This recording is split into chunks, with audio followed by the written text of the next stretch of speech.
bülbül. Ötemen bülbül, sen benden acı. Ciğerinde var mı kuzulu sancı?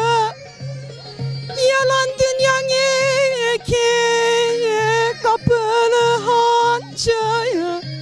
Kara toprak benim derdin ilacı.